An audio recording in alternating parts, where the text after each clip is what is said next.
Let's get started now with our special focus, the beginning of our special series, Mapping the Line of Control, where we bring you the stories of soldiers and civilians who are living in the shadow of a renewed tension along the line of control.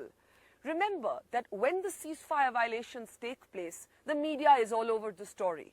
But in between, think of what our soldiers go through. The nation turns its gaze away, but for the soldier, he has to continue to remain ever vigilant and stoic about all that he lives with. Let's bring you our first special report from Mapping the Line of Control.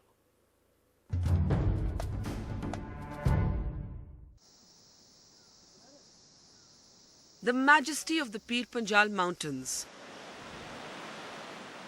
the full flow of the Jhelum River, the stillness of the mountain air. The tranquility all around belies the fact that we're in an area that's a major military flashpoint, one that has sometimes taken India to the brink of war. We are in the Uri sector of the line of control, the 776 kilometers de facto border separating India from Pakistan, guarded by over tens of thousands heavily armed soldiers along its entire stretch. For almost 10 years now, a ceasefire agreement between both countries has more or less held. But a spate of recent violations has renewed tensions all along the LOC. And as the soldiers here will tell you, ceasefire or not, the constant threat of imminent danger means that the mind must be battle ready at all times. Beyond Uri town, a Kacha road winds its way up and down the mountain slope, over gravel and mud to the border outpost of Silikot, the last village near the LOC. From here we begin our walk up to the forward post, in easy line of sight of the Pakistani troops on the other side of the LOC. Till the mid-60s, this old road between the forward post of Silikot and Poonch was still open. In fact, you can still see an old signpost here that tells you it was just a distance of 39 kilometers. If India still had control of the Haji Pir Pass, well, there would be a quick and short way to connect the valley to the Poonch and Rajouri sectors. As it stands right now, the distance from this point to get to Poonch and Rajouri is more than 400 kilometers. We are now, of course, walking to the forward post, the actual post of Silikot, from where Pakistan is just about 300 meters away. Life at the LOC is often a test of nerves. Motivation and morale is key. As we clamber up the sparsely populated mountain ridge, we see some of the slogans that keep the soldiers strong. Everyone is scared, says one, but beyond fear is victory.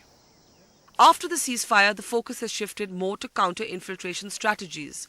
But the soldiers tell us that whether it's the ammunition levels, the regular shooting practice, the 24-hour patrolling, or these underground trenches, life for them is akin to navigating a high-tension wire, one that can erupt at any time.